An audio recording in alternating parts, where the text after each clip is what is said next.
Começando mais um Casos e Negócios. E olha, grande participação aqui do nosso professor Cláudio de Souza, do Colégio Nobel. E ele está aqui já no estúdio. Mas antes, eu gostaria de fazer um convite para que você que não é inscrito no nosso canal, se inscreva e já aproveite, dá um like aí nesse vídeo, porque é muito importante para nós, porque os algoritmos, quanto mais cliques, mais envolvimento você tenha, é importante para nós que seja entregado para mais pessoas. E aqui eu vou soltar a nossa intro aqui, tá bom?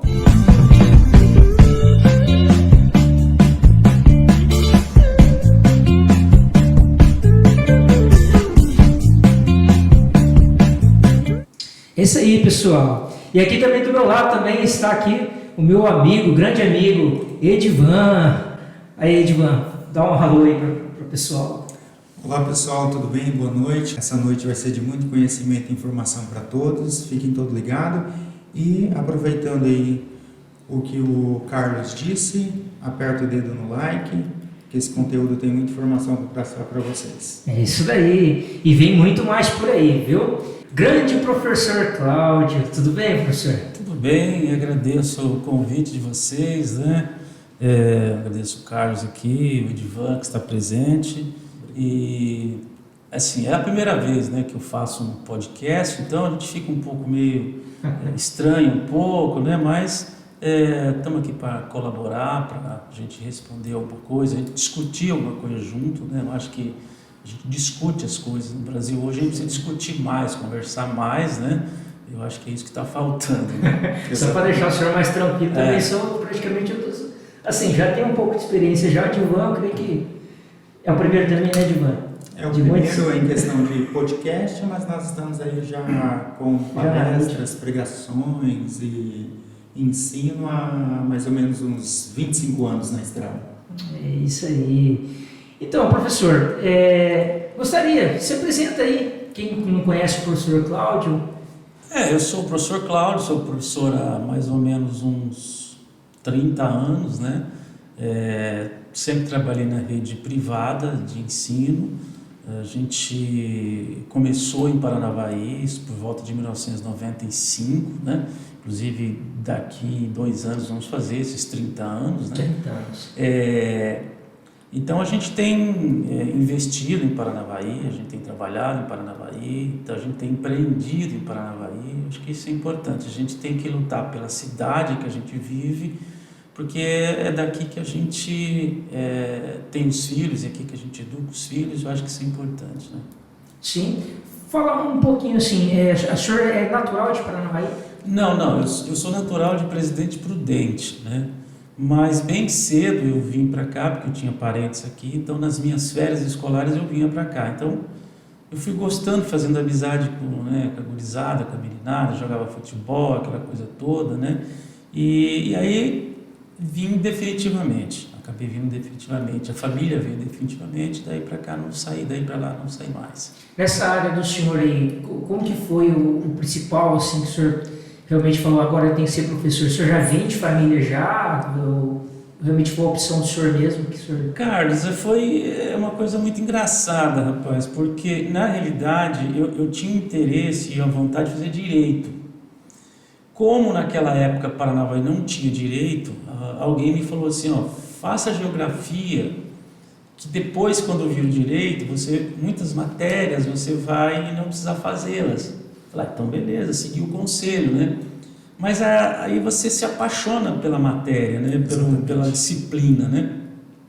E a geografia, ela é uma ciência que ela explica tudo, ela é generalista, ela não é de aprofundamento, mas ela entra na filosofia, ela entra na história, ela entra no meio ambiente, ela entra na economia, ela dá pitaco em tudo. Então você acaba aprendendo um pouquinho de tudo. Você não se aprofunda, você não se torna um doutor nisso, mas você aprende tudo. Alguém disse uma vez que a geografia, assim como o direito, são as ciências que educam o homem, né? Porque quando você, na geografia, conhece as questões de um país, a miséria, a pobreza, você consegue ter um pensamento próprio, você passa a pensar de um jeito particular, você não passa a ser aquele que é levado pela manada, onde todo mundo vai, você pensa igual, porque você consegue construir ali o seu pensamento crítico, né, através da geografia. Eu acho que isso é o mais importante, né? Sim. E assim, Nobel, o senhor falou que vai fazer 30 anos, né? Então, quando que entra o professor Cláudio na Nobel? Foi desde a fundação, senhor? Desde a fundação. Na realidade, o sócio que eu tenho, o professor Cleito, inclusive o professor Daniel, que hoje é da FATES, o professor Gilmar, nós éramos todos jovens recém-formados. E esses professores, a gente dava aula no Nobel em Maringá, alguns davam aula no paroquial aqui e tal. E em determinado dia nós fizemos um churrasco, não me lembro, em que a gente estava junto. E a gente falou, por que a gente não monta um cursinho em Paranavaí? Porque nós somos em 4, né? A gente já trabalha em Maringá em várias escolas, por que a gente não monta lá em Paranavaí? Aí a ideia foi prosperando, e aí aconteceu uma coisa muito curiosa novamente. Nós fomos no Nobel em Maringá para pedir a nossa dispensa, para poder falar, nós vamos montar um cursinho em Paranavaí, então a gente vai ter que se desligar daqui do Nobel. Aí um dos donos de lá falou assim, mas por que vocês querem sozinho fazer isso, né? Nós podemos fazer juntos, né? E aí nós levamos até um susto, né? Porque o Nobel em Maringá já era uma estrutura, já era na época o maior colégio em termos de alunos, tá, uma estrutura gigantesca. Eles totalmente, professores assim que já estavam na estrada há muito tempo, e a gente acabou aceitando e ficamos parceiros por quase 20. Aí 2015 para cá a gente acabou acertando as questões financeiras e a gente ficou só com a escola aqui em Paranavaí e eles continuaram lá em Maringá, né? Okay. Muito interessante. Quando o professor coloca ali, Carlos, que a geografia ela expande o pensamento das pessoas, e ele coloca muito bem porque é mestre nessa área, que a geografia ela fornece dados para você raciocinar. Então, um aluno aplicado de geografia, ele começa a analisar os fatos com os dados e ele começa a interlaçar.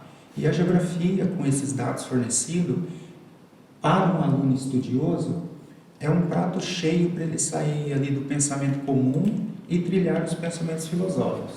Tanto que você vê na fala do professor Cláudio, que ele trilha muito bem isso, até pelo conceito que ele dá sobre educação. Então, realmente, a geografia ela merece um destaque muito apurado aí nessas questões de ensino. Edivan, mas a gente até, quando você fala isso, a gente analisa em termos de currículo, né, MEC, essas coisas todas, a disciplina ela vem perdendo espaço dentro do ciclo educacional. A gente percebe um pouco isso. E isso é muito ruim, porque o senso crítico do cidadão parte dessas disciplinas, porque para você entender o presente, você tem que conhecer o passado. Então, como é que eu falo sobre alguma coisa que está acontecendo no Brasil hoje, se eu não consigo olhar lá atrás e falar, eu tenho exemplos disso lá atrás. Fundamentos. O Brasil está dividido hoje, mas nós tivemos países lá atrás divididos. Como é que eles se recuperaram dessa divisão?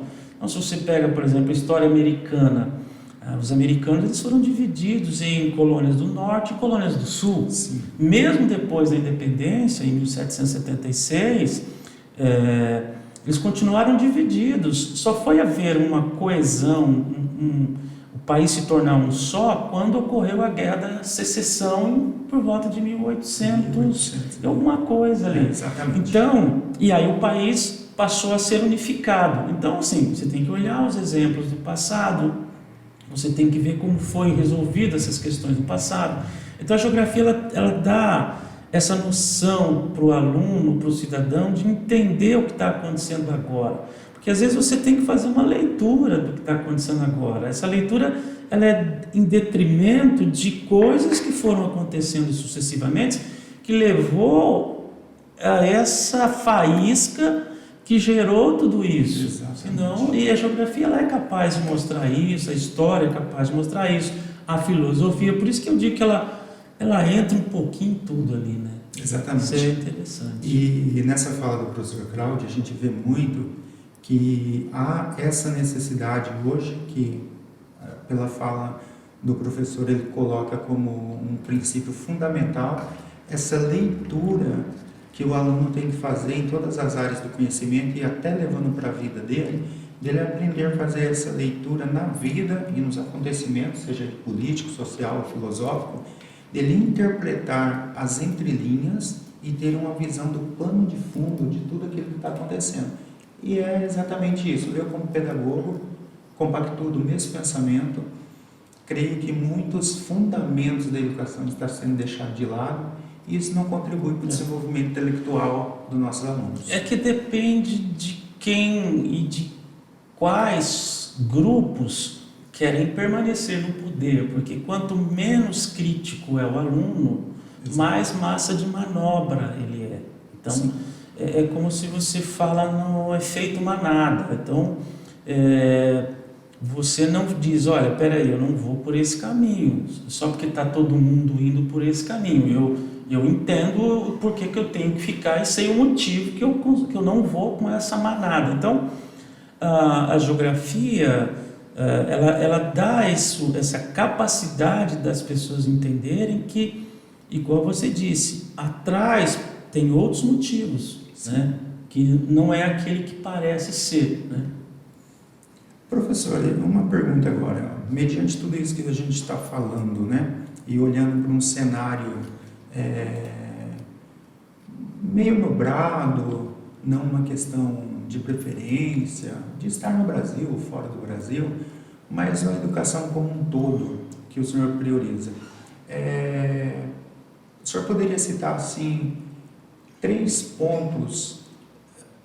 Eu sei que tem mais, mas na visão do senhor como um excelente profissional que 3 pontos fundamentais para um aluno fazer esse embate quando ele sair, por exemplo, de uma faculdade. Ele é preparado, por exemplo, o Nobel ele prepara muito bem, como eu disse anteriormente, eu tinha feito uma pesquisa, e o Nobel ele forma pessoas reflexivas, tanto que tem resultados expressivos em todo o Brasil. Você vê, passou em Maringá, passou em Londrina, passou em Brasília, passou, Carlos, é uma coisa impressionante. Sim. É uma coisa impressionante. Mas eu queria que o senhor salientasse assim, quais 3 pontos principais que um aluno ou um profissional ele tem que ter para fazer essa interpretação de mundo hoje? Edivan, essa é uma pergunta que não é fácil responder. Por quê? Porque dentro das salas de aula se trabalha um pouco engessado. O que é engessado? Você tem um currículo, você tem disciplinas, essas disciplinas têm conteúdos e esses conteúdos têm prazos. Certo. Então a maioria das escolas elas trabalham com material apostilado. Esse material ele tem que ser cumprido desde o início, tem o primeiro bimestre, tem que cumprir no prazo, porque senão atrasa para o outro. Então, enquanto o modelo brasileiro, educacional, ele for da maneira como ele você não vai conseguir criar esse cidadão que você está achando e que você está me perguntando. Sim. Se você olhar as principais nações que estão em primeiros nos rankings que tem por aí, você vai ver que são os países nórdicos, Finlândia, Suécia, Noruega, e lá eles não trabalham com esse monte de conteúdos em que o aluno tem que todo dia ver um, ver outro. Eles trabalham por fenômenos. Então, quando eu digo assim, esse período nós vamos estudar sobre clima. Então, clima entra uma série de coisas que vai sendo adaptado. Então, clima, para você entender o clima, você tem que entender a vegetação do lugar, você tem que entender o solo do lugar, você tem que entender as bacias hidrográficas dos rios que tem no lugar, você tem que entender periodicidade de chuva, você tem que entender ocupação humana, você tem que entender poluição atmosférica, né? Então, eles estudam por fenômenos. Enquanto a gente estudar do jeito que a gente estuda, a gente não consegue criar esse cara, porque ele é como se eu poderia dizer, é vomitado sobre ele um monte de coisas, e coisas que talvez aquele aluno não precisasse estar aprendendo naquele período.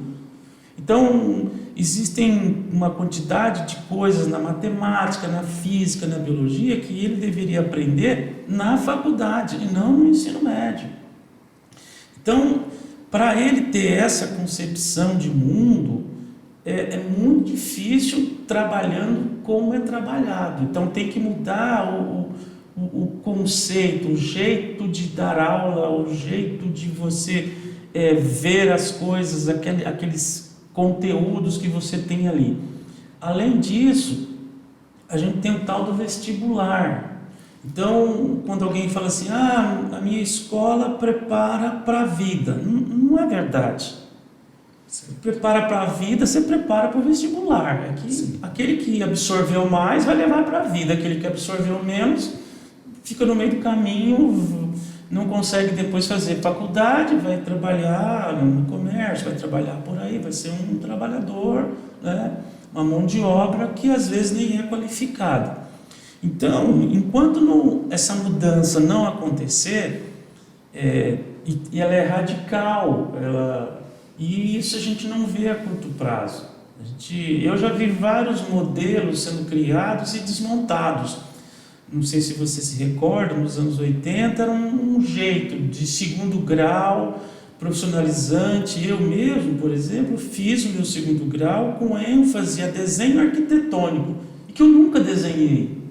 Nunca aprendi a desenhar. Um modelo falido que veio de outros lugares. Então, enquanto o processo for desse jeito, a gente não vai criar esse cidadão que o mundo precisa, que é consciente, que é ético, que é um profissional altamente capacitado, porque ele teve lá atrás bases para isso, desde o fundamental, o médio e depois faculdade. O que a gente tem é um monte de gente, como se fosse um matador, assim, que tudo indo para chegar no vestibular. O que melhor estudou, vai melhor se dar bem, vai entrar numa faculdade. E isso é o que a gente tem visto, né? Aquele que tem mais condições financeiras, que estuda em escolas que são de ponta, eles vão mais longe, né? O que não tem vai ficando mais para trás. Então, vamos dizer assim, se a gente fosse falar de forma clara, é uma tragédia que já ocorre há muitos anos, né? Exatamente. Ô professor, quando o senhor coloca assim, por exemplo, essa formação integral, pela fala do senhor, o senhor tem uma visão então de formação integral do aluno, para que ele possa ser um agente de transformação, um formador de opinião e etc e tal.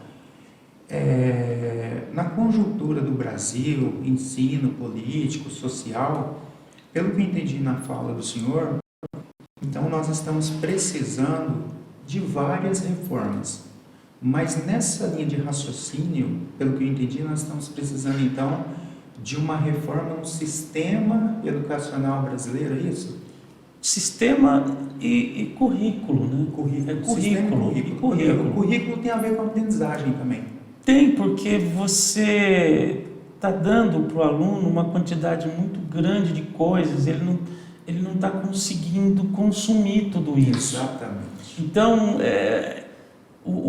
assim, o aluno ele tem, eu vou citar no meu caso, ele tem 6 aulas por dia. São 6, pode até ser que seja 6 matérias diferentes, mas pode ter uma aula que dobrou, né? Vamos colocar na média 4 a 5 aulas diferentes. esse aluno, no outro dia, ele vai ter mais esse conteúdo. E assim sucessivamente até o final de semana. A questão é que não se para. Aí você tem uma forma de avaliar ele que chega no final do bimestre e você avalia ele. Aí vem outra questão. Avalia mesmo? Como é que é? Isso é uma avaliação de fato ou é um jeito de você dar uma nota, ter uma nota e essa nota ser somada e tal? Então, assim, talvez uma das maneiras que pudesse, eu não vou dizer transpor e colocar a gente numa situação mais interessante no futuro, mas talvez a integralidade seja, acho que, um caminho que ele vai, pelo menos, distorcer, consertar um pouco essa distorção. Mas tem que tomar cuidado, porque essa integralidade não é você colocar num período contraturno atividades que não servem para nada. Tem que tomar muito cuidado, porque às vezes não agrega o valor. Ela é muito lúdica, mas não agrega o conhecimento.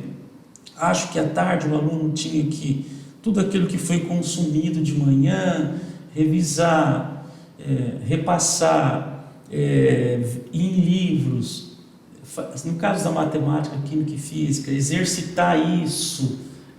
Então nós, como escola particular, nós tentamos reduzir esse processo com isso à tarde. Então o aluno, por exemplo, ele quer fazer medicina, vamos supor, ele tem as aulas da manhã, à tarde você teria no contraturno, um período desde as 14 até as 17, não aulas de novo, porque senão você só fica olhando o outro fazer. Você fazer, o aluno fazer, colocar em prática, colocar a teoria em prática. Exatamente. Se possível, até em questão de laboratório, se tivesse biologia, vai no laboratório, tem aula laboratorial. Então, esse contraturno ele deveria ser assim. A gente, como escola particular, tenta no máximo fazer isso. Tem monitoria, tem aulas específicas quando está próximo às provas, vestibulares, porque alguns cursos no Brasil têm as específicas, né? Então você, na medicina, por exemplo, a biologia e química, elas te dão notas a mais. São pesos diferentes. É um upgrade, vamos chamar assim, né? A nota acaba saindo maior mesmo.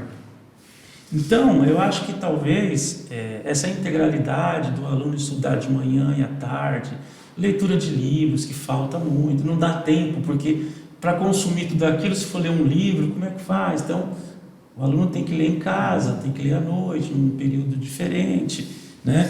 Então, as escolas que aprovam bastante, elas buscam esse caminho para reduzir aquele monte de conteúdos que o aluno acaba tendo, que se ele não tiver mais nada, ele vai para outro dia talvez ele não lembre nem metade daquilo que ele viu. É um estresse. É muito grande o volume. De estudo, né? É um volume grande de coisas. Exatamente. Carlos, faz as suas pontuações aí, porque esse é um assunto que me envolve, hein? Me cutuca aí, porque senão... Não, na verdade, até em cima disso que o senhor está falando, tudo, até falando um pouco da forma que o Nobel, né, ela atua, eu gostaria que o senhor colocasse aqui um ponto forte hoje, uma diferença hoje do Colégio Nobel, para, de repente, demais que o senhor já conhece, o senhor sabe aquilo que o senhor realmente, a forma que o senhor aplica, porque, igual você falou, o Nobel já vem de tradição, realmente, grandes hoje aí, doutores, veio do Nobel, né, doutores, médicos, advogados aí. Primeiro, assim, quando vai começar um ano letivo, eu creio que a gente vem ver o que é uma cartilha, algo do MED, da Fundação de Planejamento. Como que vocês atuam em cima? O senhor trabalha em cima desse planejamento do MEC? Ou de repente o senhor tem uma estrutura própria no meu? Não. O MEC ele não tem essa interferência assim no dia a dia da escola, né? Ele é apenas um órgão regulador, né? Cada escola ela dentro daqueles conteúdos pragmáticos que eles são chamados, né? Cada disciplina tem os seus conteúdos pragmáticos que vão ser dados naquele ano. Então, por exemplo, eu sou professor de geografia, então começa lá em noções de astronomia, o aluno começa a aprender, vai até população no final, né? Aí o segundo ano é conteúdo de geografia do Brasil e o terceiro ano ele é quase uma revisão dos 2 anos anteriores. Vamos supor que assim funciona. Aí cada escola tem o seu planejamento, né? Planejamento bimestral, depois semestral, depois o anual. Cada um vai se encaixando ali.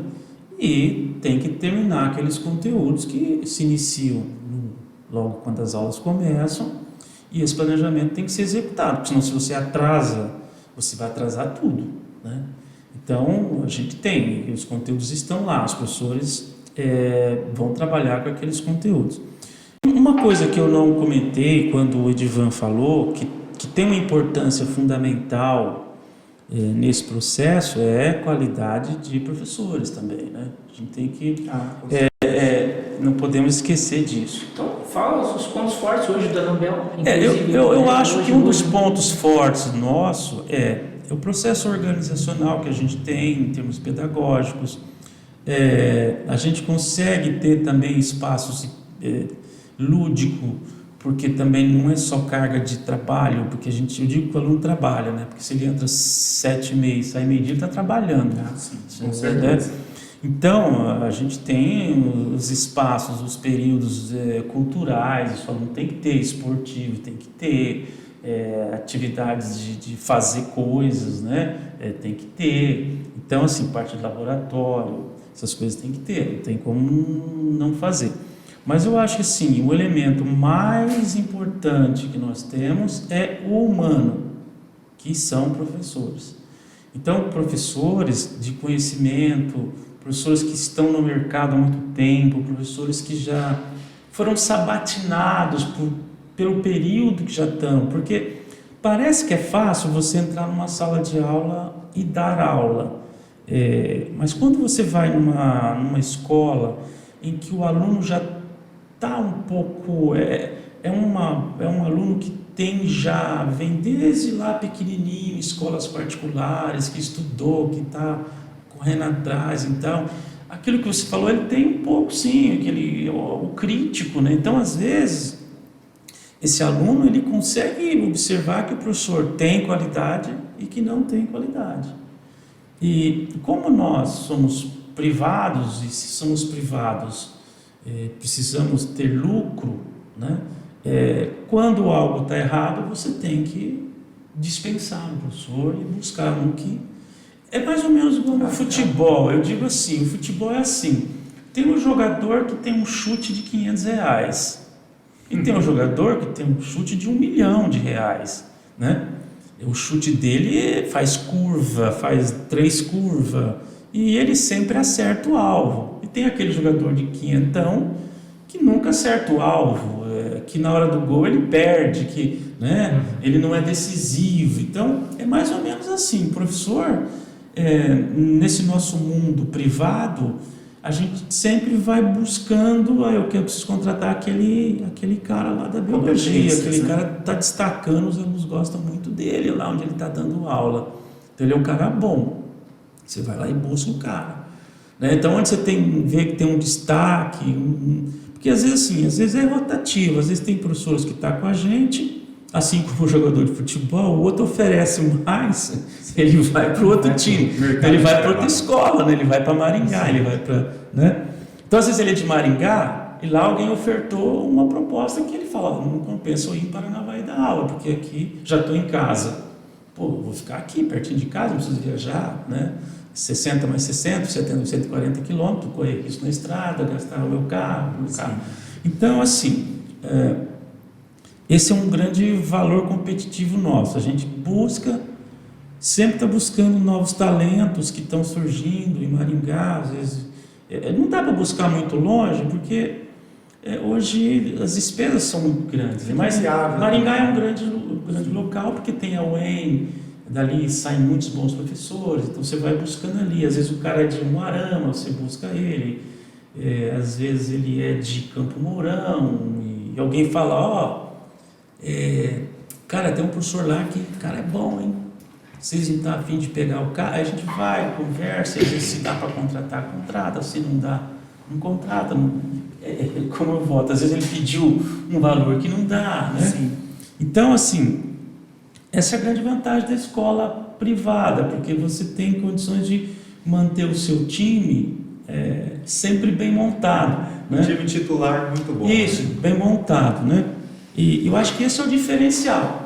Você pode ter prédio bonito, você pode ter um negócio lá na frente que ilumina, você pode ter um laboratório fantástico, mas se você não tiver a mão de obra boa, qualificada, não adianta nada disso. Exatamente. A fachada, eu digo sempre assim, Carlos, que a fachada ela vai esconder o humano por pouco tempo.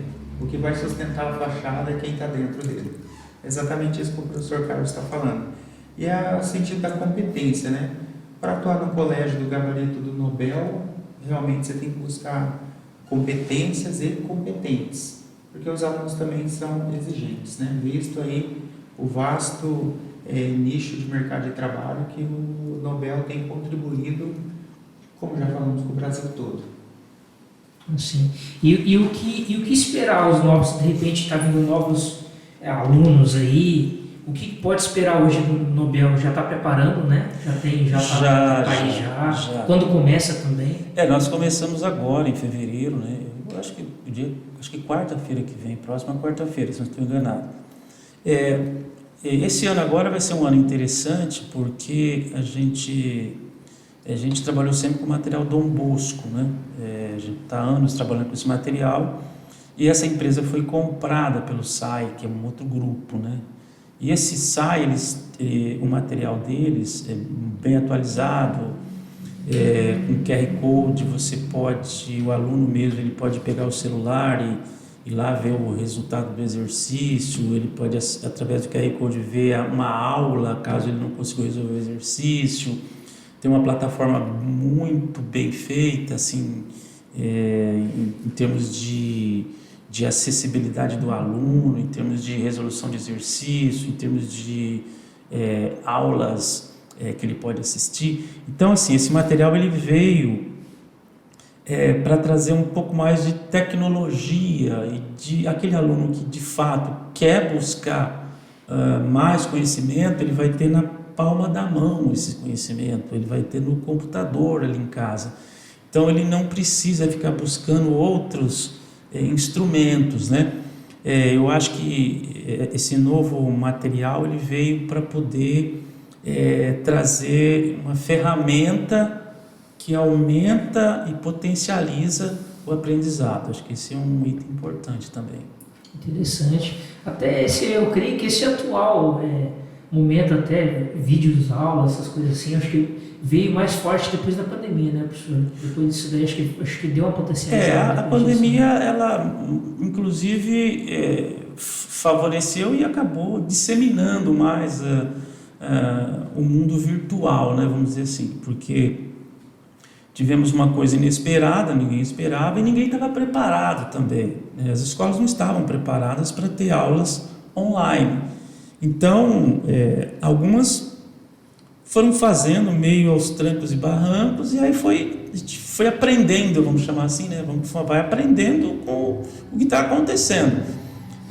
Nos primeiros 2 meses, assim, meio atabalhoado, e depois já fomos entendendo como é que a coisa ia funcionando. Aí conseguimos uma plataforma que dava para fazer a aula e tal, e a gente começou, e a gente fez bastante aulas online, né? Mas assim, a pandemia foi regredindo, a gente foi voltando para o presencial, porque a gente acha que o presencial ele socializa, ele dá conhecimento para o aluno, ele faz com que o aluno se integre. Não tem coisa melhor do que a socialização das pessoas, né? Você conectar com o outro, um ajuda a aprender, o outro não sabe, esse ensina. Eu acho que a sociedade ela precisa estar mais próxima presencialmente do que mais próxima virtualmente, né? Acho que é isso.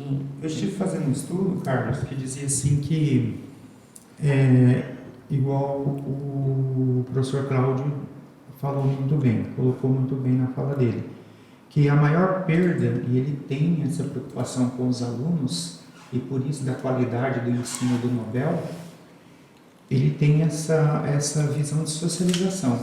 Eu estava fazendo um estudo e um levantamento, professor Cláudio, que os especialistas eles diziam que a maior perda da pandemia não foi tanto pedagógica. Sim, nós sabemos que foi pedagógica, porque foi um momento de adaptação e também toda crise ela acelera o processo. Nós tivemos que aprender esse novo método de ensino. Mas os especialistas diziam, Carlos, que a maior perda foi isso que o professor Carlos traz em pauta dos alunos do Nobel e por isso da qualidade do ensino, que é a socialização. Porque hoje em dia você aprende falando, você aprende brincando, você aprende socializando e esse contato humano de interação para a aprendizagem, pautar a aprendizagem do aluno com contato com a própria instituição, que valoriza isso, como o Nobel valoriza, o contato com o aluno e professor, com o professor, instituição e aluno é de suma importância para o aprendizado. Então, esse resgate do social, como bem colocado pela fala do professor Cláudio, é de suma importância. E aí a gente nota porque o Nobel é um dos principais colégios do Paraná, ou por que não do Brasil, que dissemina profissionais aí em todo o ramo de negócio. Como que o professor hoje vê o atual cenário hoje político brasileiro, em 2023, assim, o atual hoje? A gente vê, eu vejo, na realidade, eu acho que muitas pessoas veem assim, com muita preocupação, né? Por quê? Porque você está num país dividido, né? E um país dividido de forma extremista, né? E a gente, historicamente, sabe que o extremismo, ele não é bom para a saúde econômica de um país e nem para a saúde social do país. Mas esse extremismo que a gente tem observado, essa polaridade e extremismo, porque na verdade são duas coisas, a gente está dividido e talvez um lado mais extremo e o outro menos extremo. Mas não significa que esse outro não tenha o seu lado extremo. Talvez ele está amortecido, ele está em banho-maria, né? Todos temos um lado extremo, não adianta dizer que não. Então, a gente tem visto que isso não é só no Brasil, isso me parece que é uma coisa global. Porque eu vejo na Itália a eleição da extrema-direita como alguma coisa parecida no Brasil. O Trump, quando eleito, também criou uma divisão, apesar que os Estados Unidos já são dois grandes partidos, mas criou um pouco de divisionismo no país. E se você for olhando país por país na Europa, isso é muito ruim. Porque já desde os anos 90 a gente tem percebido um aumento do neonazismo, não só na Europa, como em outras partes do mundo, que é um extremismo. A gente tem visto o aumento dos skinheads, a gente tem visto aumento de movimentos racistas em muitas partes da Europa. Então, isso nunca leva a algo bom, o que a gente sabe é isso. O extremismo nunca leva a algo bom. Então, nós precisamos verificar de que maneira nós podemos pacificar o país para que a gente volte à normalidade. Mas como fazer isso? Aí que está o grande lance. Como? Eu não teria a resposta para que te dê essa resposta de como fazer isso. A gente precisa ver ainda o desenrolar de muitas coisas. Acho que tem que ir acontecendo. Um lado tem que arrefecer, o outro lado tem que ceder, alguém tem que apaziguar, tem que surgir um apaziguador. Eu não sei. Eu sei que até então o que a gente tem visto é gente jogando fogo álcool no fogo, né? Gasolina no fogo. Parece que isso está acontecendo. Então, a gente precisa pacificar. Mas eu creio, não sei se é ponto de vista meu, mas eu creio que o governo, acho que ele errou em muitas escolhas, né? No governo tem muito despreparo, assim, eu acho, para poder conduzir o Brasil, eu acho, não sei se... Carlos, é assim, aí é um outro caminho, isso chama-se retórica, né? É uma retórica de quem está no poder atualmente. Então, a gente sabe que o partido que está no poder, ele é um partido de esquerda, né? Um partido de origem aí socialista e tal, né? E o que saiu, o governo que saiu, ele tinha uma pauta conservadora, e o que está, ele tem uma pauta progressista, né? Eu, assim, na minha simples convicção, existem culpados para tudo isso, porque isso não aconteceu de um dia para a noite, isso teve culpados.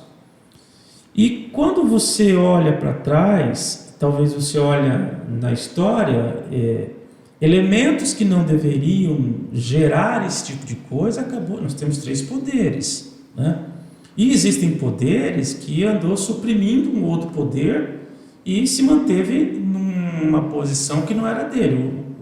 Quando você fala nisso, nós estamos falando no poder judiciário. Ele acabou atropelando o poder, um dos poderes, né? E acabou como se fosse o salvador do país. Pois bem, mas se você olhar e vir traçando isso, depois que houve a Lava Jato, a Lava Jato foi um marco que eu acho que a gente precisa entender o que aconteceu.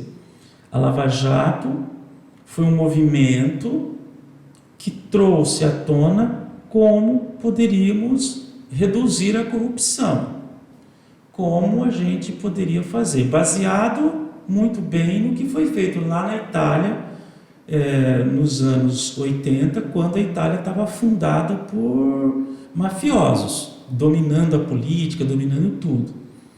Então, esse modelo foi imposto pelo Lava Jato, das delações premiadas, de como o cara entrega os seus comparsas e aí recebe benesses por integrar o cara. Isso sempre foi feito, né?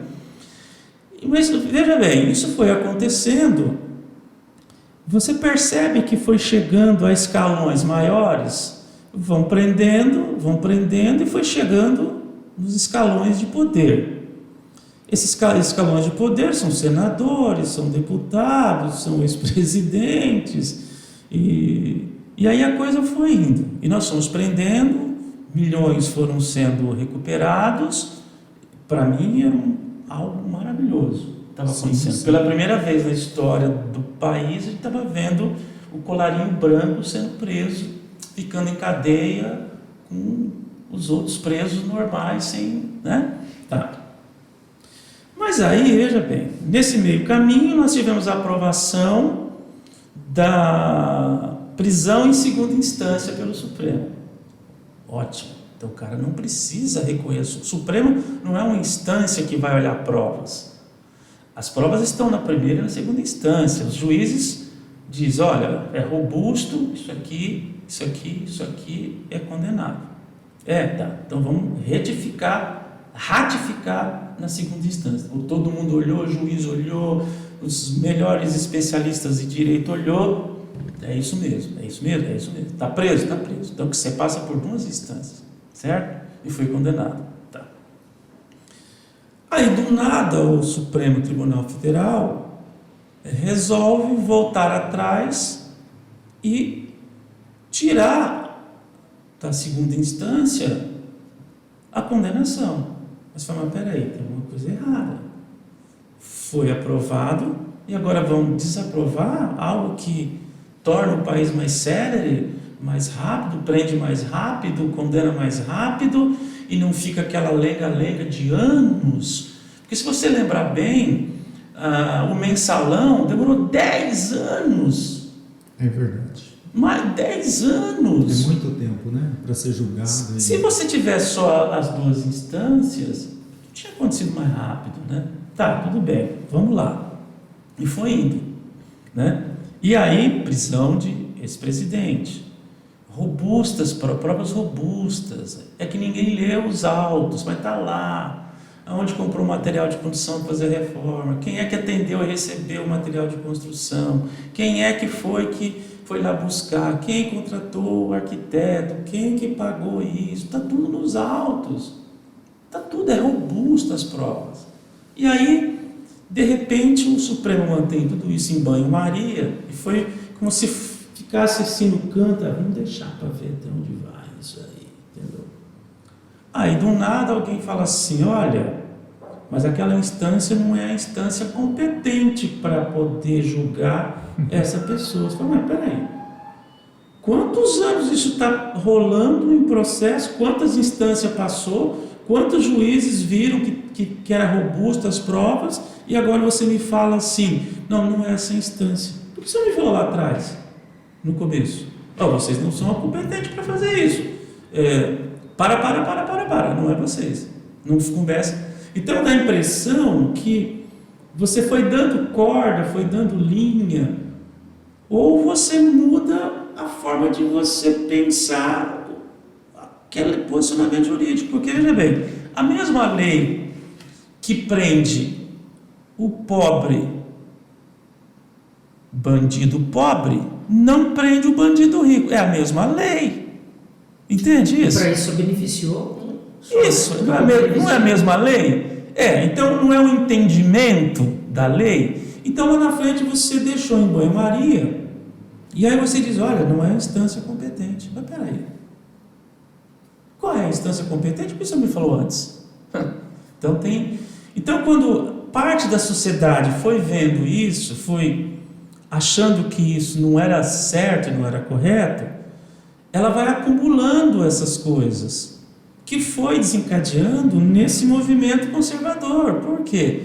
Porque você foi observando que os beneficiários foram aqueles que fizeram e cometeram os erros, não é? Então, como é que a mesma justiça ela vai interpretar diferente? Ela interpreta diferente, ela não pode interpretar diferente. Então, talvez o que tenha acontecido agora tenha sido fruto da acumulação. É igual um terremoto. Um terremoto, quando ele acontece, ele não acontece porque é o acúmulo de energia que, quando rompe, ele vai e ocorre o terremoto. É o acúmulo da energia. Então, o acúmulo de coisas que parte da sociedade foi vendo, foi sendo canalizada, foi sendo absorvida. E talvez esse movimento conservador, ele veio de tudo isso que foi sendo feito em prol do que não é correto, daquilo que nós não gostaríamos que acontecesse. E por outro lado, você tem um grupo que continua acreditando na verdade da inocência daqueles que foram presos. Aí eu não sei como isso, como é que isso, mas faz parte da questão de pensamento ideológico. Né? Muitos acham que a Constituição ela foi verdadeiramente rasgada, a Constituição? Não, eu não digo isso, né? Nem tenho. Quem sou eu para falar sobre leis? A gente fala sobre fatos, não sobre leis. Eu não conheço de leis, mas o que eu vejo, e agora eu estou vendo de novo, o que eu estou vendo agora? Eu estou vendo que o ministro atual, que tem batido forte nesses movimentos que desencadeou, talvez, eu não posso afirmar que é disso, mas de uma sequência de fatos, né? Porque tudo tem seu estopim, né? Então, se um representante sabe usar, né, de forma adequada esse povo que foi acumulando isso durante aí anos, né? E eu vejo, por exemplo, a questão do Moraes, com tudo isso que está acontecendo, um pouco de atropelo assim da lei. Parece que nesse caso há um atropelo de coisas, né? Quando eu vejo chamar esses invasores, que eu chamaria de invasores dos três poderes, eu chamaria de invasores. Porque quando houve a invasão lá nos Estados Unidos, a imprensa chamou de invasores, a nossa imprensa também chamou de invasores. Lá teve até morte, né? Na invasão, acho que 4 pessoas morreram, não sei qual o motivo, se foi tiro, foi. Então aqui criaram um termo terrorista, golpista, só faltou fascista para completar o trio, né? O que eu vejo é um bando de invasores, é um bando de gente extremista que não sabia muito bem o que estava fazendo. E no meio disso teve esses caras que fizeram depredações, atirando coisas, quebrando coisas. Eu fico pensando, esse bando de gente atrapalhada Eu creio que teve pessoas infiltradas nesse meio, teve da parte das... eu não consigo visualizar isso porque não sei se a imprensa está ocultando ou não, eu não consigo falar nisso, mas não sei se eu acho que é mais baderneiro e gente que está meio, com essa coisa do poder, de não acreditar nas coisas, de fake news, desse tipo de coisa, do que gente que realmente queria tirar alguém do poder. Tudo bem que a pauta desses extremistas é tomar o poder, colocar os militares, uma coisa boba que eu acho isso, para mim é uma coisa boba, né? Quem perde tem que perder. Perdeu. Mesmo que você não ache que você perdeu honestamente, você tem que buscar isso de forma limpa, transparente. Até o Lula veio até dar um depoimento referente até que eles questionaram sobre abrir o CPI, né? Ele é contra isso. Isso pode ser. Eu acredito que talvez na volta dos parlamentares possa se cogitar isso. Eu não sei se vai dar quórum, mas é uma pauta que eu vejo que está meio forte, talvez assim, no meio principalmente daqueles que se elegeram sobre essa tutela do conservadorismo, né? Mas não dá para a gente saber. Então também eu não consigo afirmar que tinha gente infiltrada. Isso é uma coisa que a gente não é investigador, então quem está investigando que deve saber se houve, se não houve, e deve falar para a sociedade, olha, houve ou não houve. Eu não acredito nesse momento que haja esse tipo de gente que fez isso.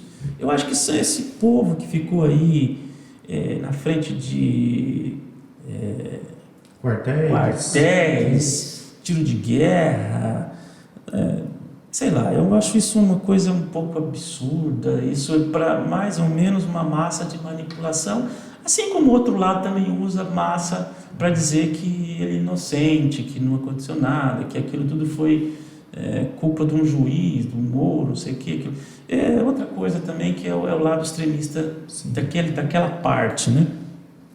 Mas assim, o país, ele, independente de tudo isso que a gente discutiu, da onde deveria surgir o apaziguamento, a gente não está vendo isso, né? Está vendo pôr mais fogo, né? Principalmente quando alguém fala assim, tem que cercear aí as redes, as mídias. Não acredito que isso seja o caminho. Isso é um caminho para você. É um caminho, depois não tem volta. Exatamente. O professor, não cortando a fala, o senhor me permite fazer uma colocação? Eu estava fazendo um estudo exatamente sobre esses conhecimentos, né? Esses conhecimentos e esses fundamentos aí que permearam todo esse barulho que teve no Brasil, né? Eu não tenho político de estimação. Eu creio que se a pessoa errou, ela tem que ir nos fatos da lei, né? A comprobabilidade, igual o senhor disse, comprovar os fatos e etc. Mas eu estive lendo algumas pautas de especialistas políticos e a maioria deles ele vê a população brasileira como analfabetos políticos. Analfabetos políticos. A maioria deles citavam essa indução, né? Que o brasileiro é analfabeto político. Recai aí também sobre a educação, que é o nosso tema, que é educação, a política, a sociedade, o raciocínio filosófico e tudo mais, na questão de ter consciência, e cai realmente sobre a educação, porque a educação ela vai preparar o cidadão, como nós dizemos anteriormente na nossa fala, para fazer essa análise, né, entre linhas, ver o pano de fundo dos acontecimentos, analisar. O senhor concorda com esses analistas políticos, onde ele diz assim que o brasileiro,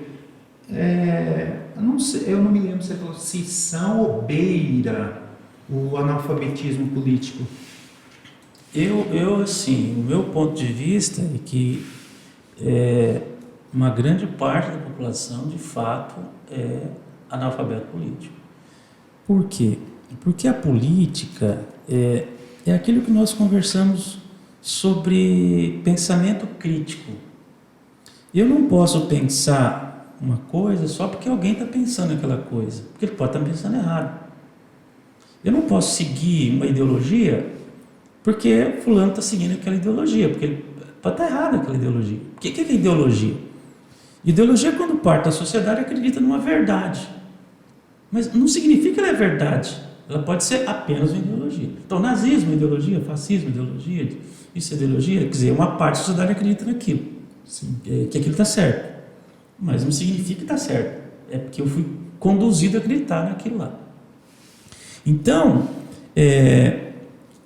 a questão do analfabeto político, até parece uma palavra feia, né, do cara analfabeto, é que as pessoas, a gente tem visto muito isso nos fake news. Você vê o analfabetismo político.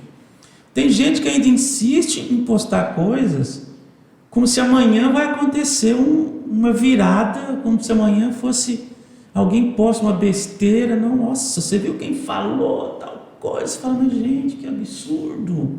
Como é que alguém pode passar um negócio desse para frente? E como a pessoa não tem esse poder analítico de raciocínio crítico... não consegue raciocinar, ele vai junto, ele vai... É tipo ela fica no achismo, eu acho...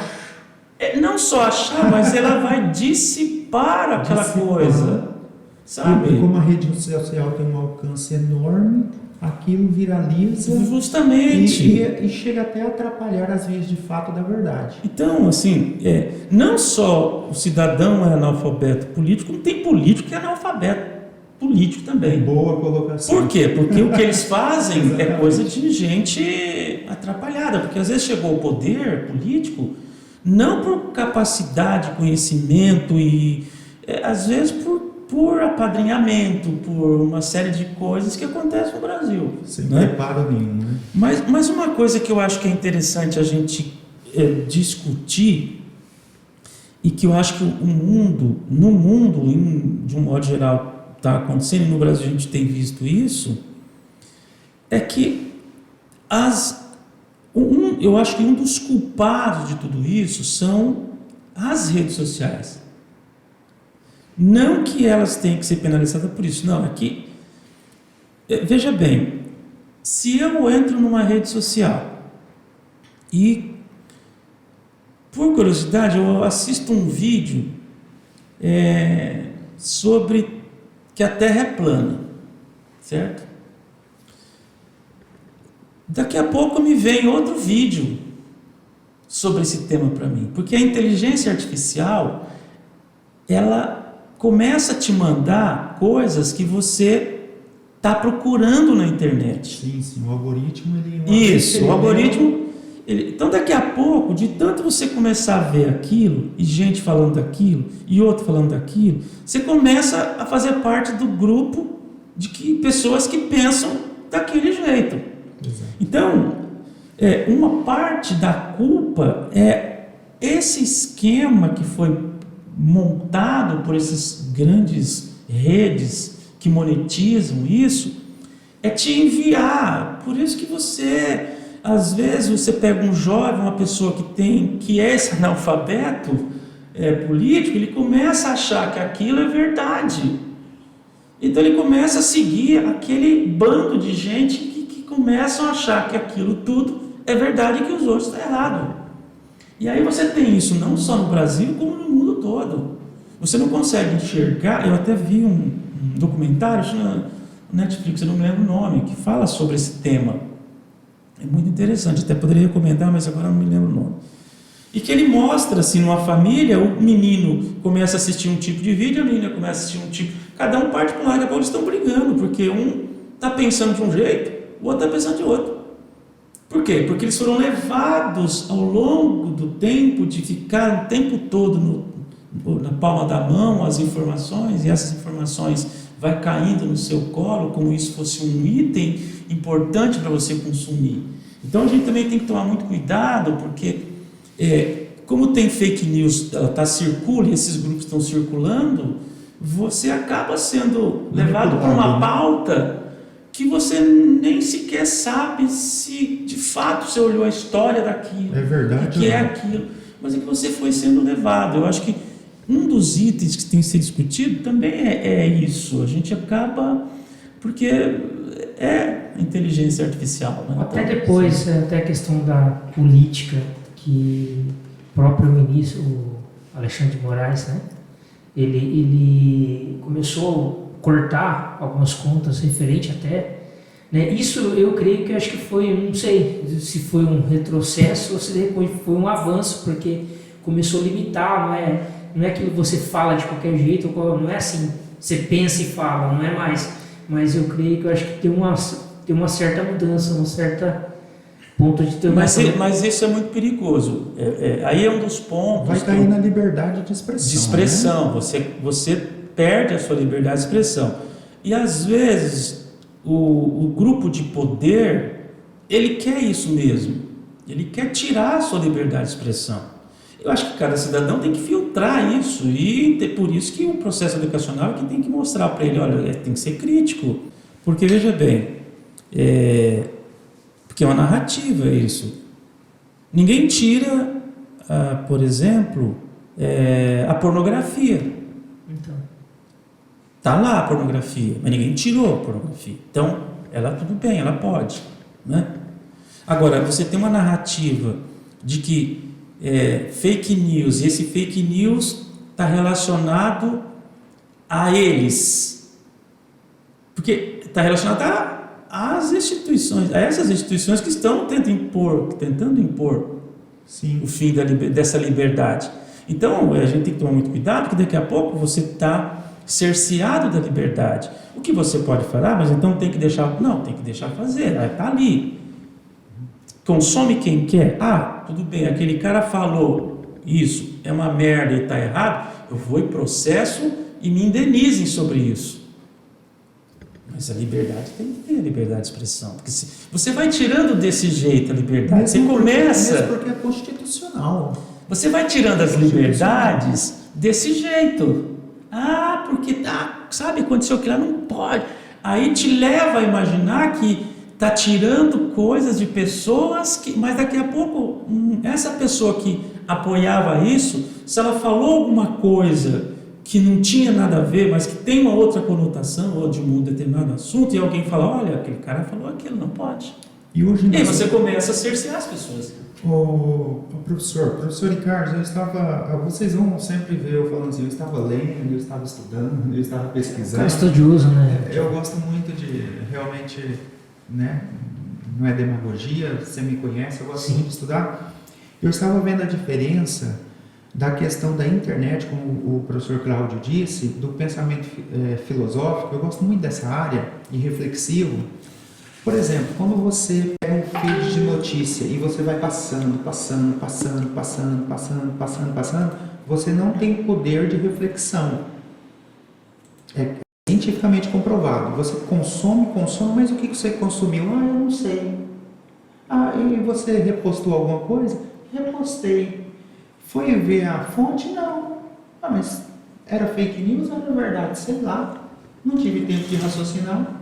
Diferente quando você vai ler a Bíblia, que nós temos aqui do lado, um livro bom, que você para, você lê, opa, não entendi, reflete, você passa, vê de novo, vai pesquisar a palavra que você não sabe. Então, hoje em dia, acho que um pano de fundo aqui que eu peguei do professor Cláudio é esse poder de discernimento. E, por exemplo, a liberdade de expressão, ela é constitucional, ela é aberta a todo brasileiro, que é a carta magna de princípios, direitos e deveres de todo cidadão.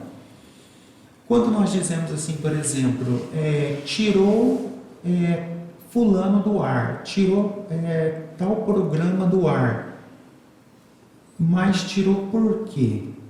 Quem está no poder? O que essa pessoa quer passar com isso? Qual foi a interpretação que ela fez disso? E qual é o real motivo por que ela tirou essas pessoas? Então, a própria educação, ela vai dar esse direito do cidadão de pensar. Porque eu acompanhei algumas coisas, não acompanhei muito não, porque não é a área do meu conhecimento. Mas, assim, eu vou colocar meu ponto de vista pelos fatos, tá? Simplesmente pelos fatos. O que foi tirado do ar eram pautas contra o governo que está atual. Mas sendo constitucional, alguém tem que...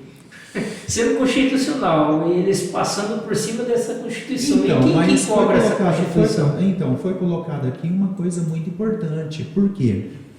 Quando eu digo assim que os estudiosos dizem que o brasileiro, é uma palavra forte, foi bem empregada pelo professor Cláudio, analfabeto, analfabeto político, mas que não sabe fazer essa interpretação política. Quando você tem o discernimento de julgar isso, você vai entender a verdadeira intenção por trás disso.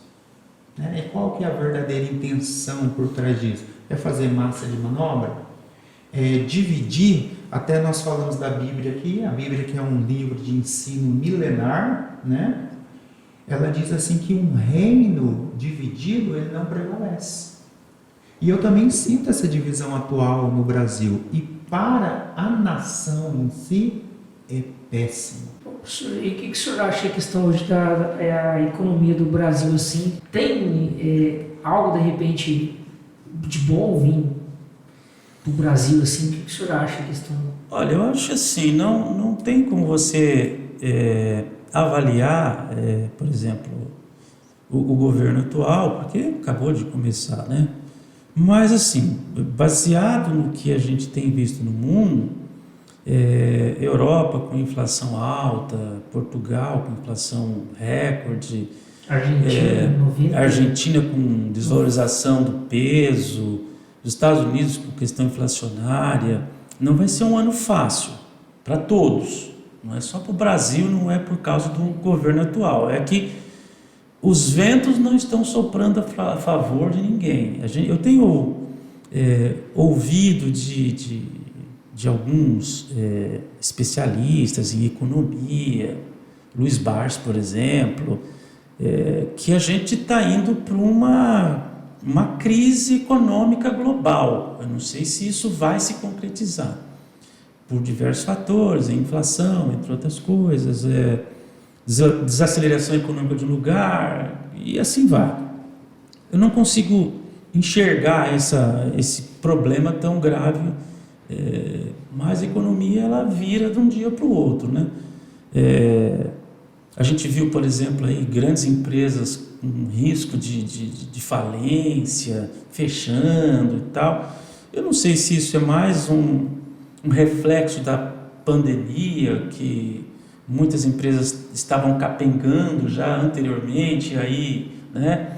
Eu vi o caso das Americanas aí, tendo um problema de balanço, inconsistência de balanço, aí eu não sei se é uma questão pontual ou se, sei lá, vi falar que também Magazine Luiza pode vir a ter problemas, ou seja, a gente ouve muitas coisas, né? A gente não é economista, mas assim, o que a gente tem visto é que no mundo as coisas não andam bem, países com problemas econômicos assim, bastante complexos, né?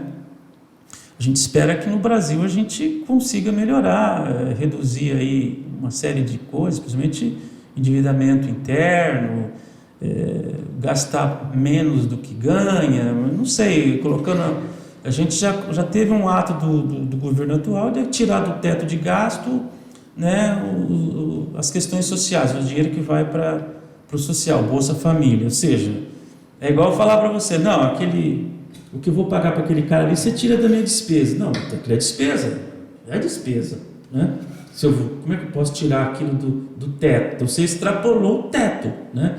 E isso é muito complicado, porque quando a gente olha para trás e vê a crise da União Europeia, acho que em 2012, a Grécia foi um dos países que quebrou, ou seja, lá tinha um teto de gastos do PIB de 60% do PIB, que é da União Europeia. Ela se endividou 120%, quer dizer, o país quebrou, ele teve que receber um monte de aporte na época, né, para não contaminar toda a União Europeia. Então, e só descobriram por uma denúncia que foi feita no New York Times. Então, essas grandes empresas que fazem essa governança aí fazia parte do negócio, né?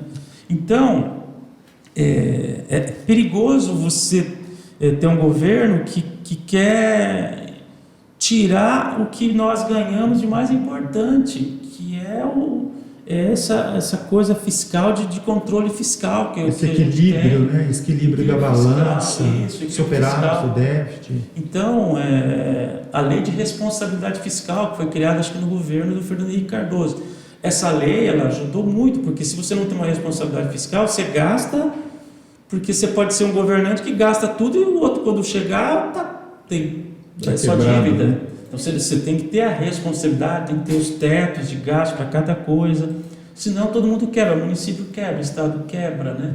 Agora, esse governo, ele fala muito que ele foi contra, ele sempre foi contra esse teto, né? Sempre foi contra, desde a época que foi para votar. Isso, eles foram contra o teto de gastos, que é um controle que você tem para que não se endivide estados, municípios e União. Né? É contra, mas abriu mais quantos ministérios aí tem? Mas por isso que eles são contra, porque justamente ele quer gastar em prol, não sei se é da sociedade, se é dos mais pobres, se é de quem seja que for, né? Mas sem responsabilidade. Eu acho que a gente tem que ter responsabilidade fiscal. Mas, diante desses fatos, o que pode esperar os alunos hoje, né? Os alunos hoje, com a Rede Nobel, o que vem de melhor por aí, que tem coisas novas, que o senhor pode falar, o que vem de novo por aí também? A gente está com um novo material, uma nova plataforma para poder fazer com que o aluno alcance resultados mais consideráveis, né, no vestibular, né? A gente faz parte, assim como qualquer escola, do novo ensino médio. A gente tem lá os nossos roteiros, que o aluno vai poder participar no período contraturno, né? A gente tem os simulados modelo Enem, simulados modelo EM, e eu acho que assim, a parte de cultura, a gente também tem trabalhado e principalmente organizado algumas coisas culturais que lá atrás, por causa da pandemia, não foram feitos, e depois o ano sequente também ficou mais assim, uma coisa meio perdida, e agora em 2023 a gente volta com muita força, com algumas coisas culturais, eventos culturais que a gente tinha abandonado em função disso, né? Até porque também o teatro, a gente não está sem o teatro em Paranavaí, então às vezes você precisa de bastante gente, um espaço com bastante gente, a gente não tem, né? Mas agora parece que voltou, né? E provavelmente até o final do ano, quem sabe a gente tem esse... E se não tiver, a gente vai fazer em ar livre, essas coisas, né? Mas assim, a gente tem feito um trabalho de quase 30 anos, né? A gente está com um projeto novo, né? Que é um projeto a nível universitário, uma faculdade, né? Que a gente está organizando. Ainda não está pronto, mas a gente espera que em breve a gente possa lançá-la, né? E a gente tem trabalhado para poder gerar uma educação de qualidade. A gente sabe que isso que é importante de fato, né? Não é só você caçar níquel, né? Você gerar valor, né? A gente precisa gerar valor, a sociedade precisa que a gente gere valor, né? E isso a gente tem feito, a gente tem buscado cada vez mais inserir qualidade, cada vez mais inserir tecnologia, não só a tecnologia, ela como uma ferramenta, né, que trabalhe junto com a educação tradicional, porque a educação tradicional ela tem que existir, né? O aluno tem que rabiscar, o aluno tem que escrever, ele tem que resolver, ele tem que fazer a redação, a professora tem que corrigir, ele tem que refazer, isso ele tem que pôr o post-it ali das suas anotações para poder estudar depois, ou seja, isso é fundamental. A aula expositiva é boa, agradável, mas o aluno tem que fazer a parte dele também, é importante, né? Então, assim, a gente tem feito uma série de coisas, temos preparado uma série de coisas aí para esse ano de 2023, né? Algumas coisas a gente não pode falar ainda, mas, né?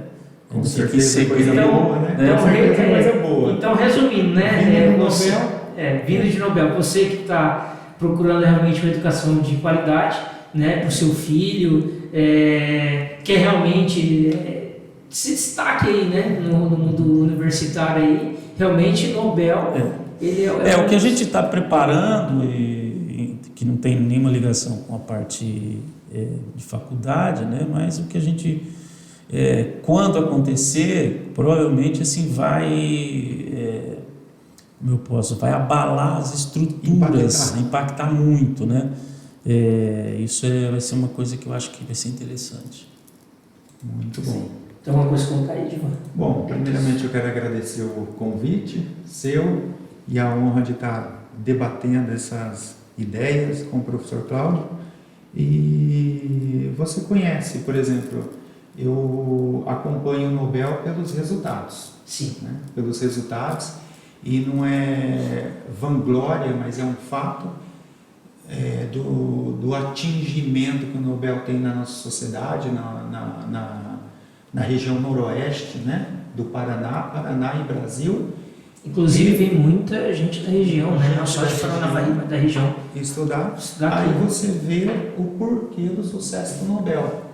Tem pessoas capacitadas que pensam na fala do professor Cláudio, eu pude ver que ele pensa no integral do aluno. Eu, como pedagogo, eu fico satisfeito com isso. Professor Cláudio, parabéns pela postura, pelo direcionamento do emocional, do cultural, do ser pessoa, da liberdade, e você vê a pauta disso sendo norteado por uma excelente pessoa como é o professor Cláudio, desse excelente colégio chamado Nobel, Paranaguá. Parabéns. Mas agradecemos a sua participação, professor. Obrigado. E, inclusive agora, né, vamos colocar aí, logo tem novidades aí, nós junto com a Rede Nobel também, junto com seus acadêmicos aí, professores aí, mestrados, com esse espaço do Casas e Negócios. A gente vai ter aí uma programação da Rede Nobel aí. Olha, parabéns. Nós estamos aí pensando, né, já estamos quase concretizando, né, um podcast, né, voltado aí ao aluno, ao estudante, ao vestibulando, né, com ideias e temas, né, que são compatíveis com os temas que podem, né, estar circulando ou numa redação, ou numa questão de conhecimentos gerais, ou uma questão de atualidades, né. Quero trazer aqui também o professor Carlos, né, professor Igor, que são nossos professores de filosofia e sociologia, e nesse processo aí a gente, né, divulgar, né, para todos os alunos que são do ensino médio e pré-vestibulandos, né, quem sabe a gente alcance aí um número expressivo de alunos, né? Isso que a gente precisa atingir, conversando sobre os assuntos, né? Você que não é inscrito aí, se inscreva, pessoal. Você que, né, segue nossas redes sociais aí, Casas e Negócios Podcast aí, tanto no Instagram, Nós estamos também lá no TikTok também, no YouTube. E com isso, quem vai ganhar é você. Claro, a gente vai tentar trazer aqui conteúdos realmente que vai favorecer você no seu dia a dia, né? Com, né, o Divan aqui também, sempre possível, está participando com a gente aqui também, para uma forma de a gente tentar trazer esse conhecimento. O podcast é isso, é um bate-papo, né, descontraído, porém também abre muita mente, né, Divan? Com certeza. Não se esqueça de se inscrever no canal, principalmente do YouTube, onde você vai, como já dissemos, ativa o sininho para receber as notificações. E com certeza nós teremos muito conteúdo relevante para seu crescimento profissional e também pessoal. Não esqueça de se inscrever no canal. Pessoal, até mais. Eu agradeço. Até mais aí. Obrigado. Cláudio. Até aqui.